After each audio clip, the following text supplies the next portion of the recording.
जी power minister हैं, ये गांव गांव में जाकर के ये बात करते हैं। हाँ, थोड़ी सख्ती भी करते हैं, चोरी नहीं करने देते किसी को। अभी 2 दिन में भी छापे मरवाए, 20-22 हजार लोग पकड़ लिए चोरी वाले।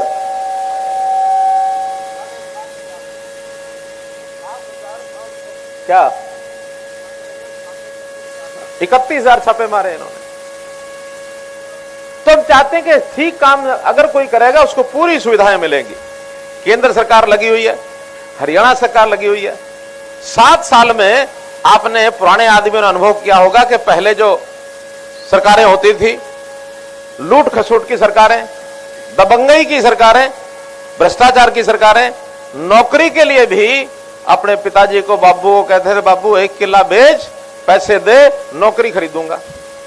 मां को कहते थे, मां अपनी टूम बेच दे, पैसे दे, नौकरी खरीदूंगा। अब कोई नौकरी खरीदनी पड़ती है? नहीं खरीदनी पड़ती ना। अच्छा, धौलपुलिया गांव में कितने लड़के इन 7 सालों में बिना पर्ची के, बिना खर्ची के लगे हैं? कोई हिसाब लगाया किसी ने? 55 लड़के एक गांव में, वो 70 कह रहे हैं। और नहीं तो चोरी चोरी, जो होशियार बालक थे उनको भी लगता था पता नहीं नंबर आएगा कि नहीं आएगा, वो भी जाके पैसे ठोक के आते थे।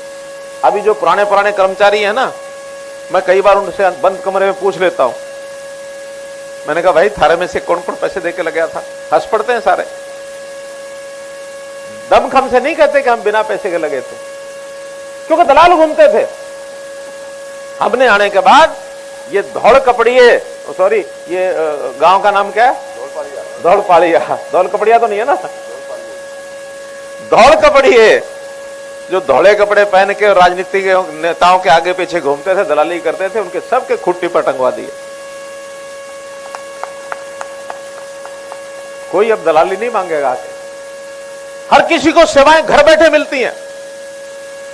आपके यहां कोई भी CHC गांव में होगी, अटल सेवा केंद्र, शहरों में, गांव में अंत्योदय केंद्र, कितने ही ऐसे कंप्यूटर लगा करके लोग अपने बैठा दिए। आप जाओ, अपना फॉर्म भरो। बहुत सी चीजें मोबाइल के ऊपर भी आ जाती हैं।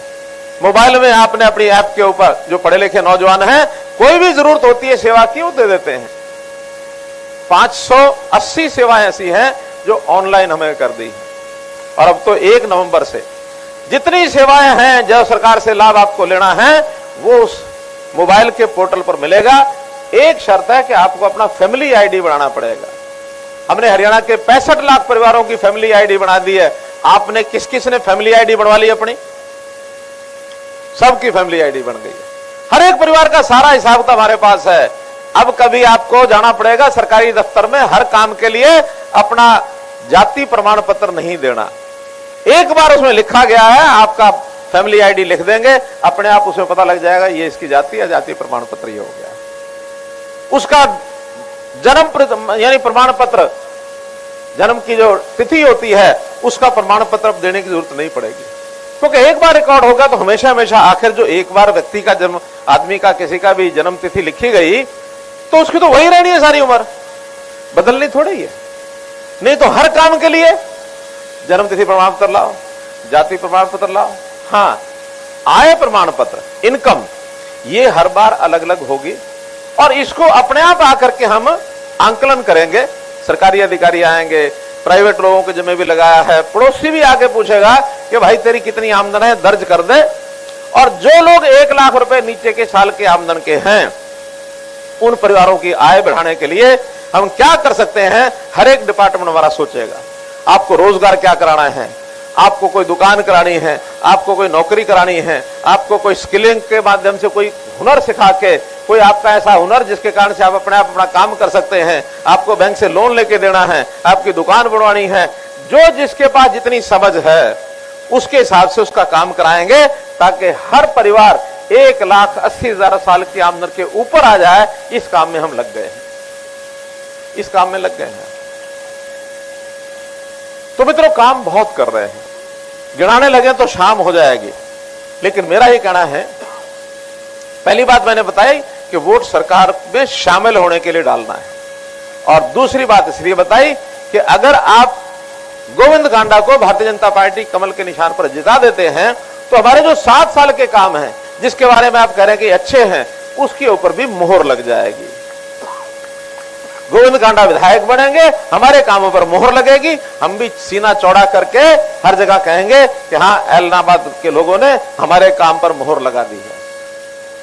और तीसरा, एक ऐसा व्यक्ति जिसके दबाव में हम हमेशा दहशत में रहते थे, उसको मिलने भी जाते थे, लोग बताते हैं कि हम पहले पूछते थे कि आज नेताजी का मूड कैसा है, ऐसे मिलने के लिए लोग जाते थे, नजदीक भी नहीं लगने देते थे।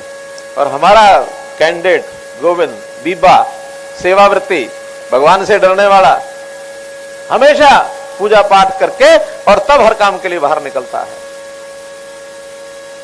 भले ही साधन संपन्न है, लेकिन कोई गरूर नहीं है, कोई घमंड नहीं है।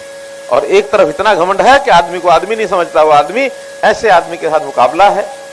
अब सोचना आपने है कि एक पंथ कई काज, निर्भयता, निडरता, हमारे काम के ऊपर मोहर, और आपको सरकार में शामिल होने वाला एक विधायक, जब चाहो उसके बाद जाकर के हमारे पास संदेश भेज देना। आधी रात को जितने काम किए हैं उससे ज्यादा काम, डबल काम हम कराने वाले हैं। आपके कई गांव की डिमांड्स मेरे पास आई हैं अभी, क्योंकि आचार संहिता है, उनकी घोषणा नहीं की जा सकती, लेकिन वादा इतना करता हूं कि इस इलाके के किसी काम में कोई कमी कसर नहीं छोड़ी जाएगी, कोई नहीं छोड़ी जाएगी। भले ही पूरे प्रदेश में बहुत दूर दराज इलाका ये है, फिर भी पानी की समस्या वो हमने कई जगह हल कर दी। सेम की समस्या वो हम करने में लगे हुए हैं।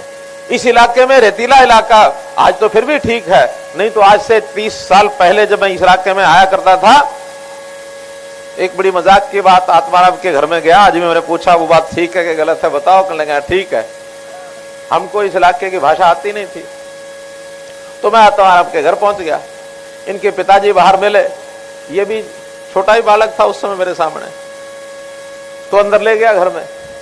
तो पिताजी ने जाते जाते कहा आत्माराम को, बाखड़ में माचो घालियो बैठा। अब बाखड़ माचो हमने कुछ नहीं सुना था।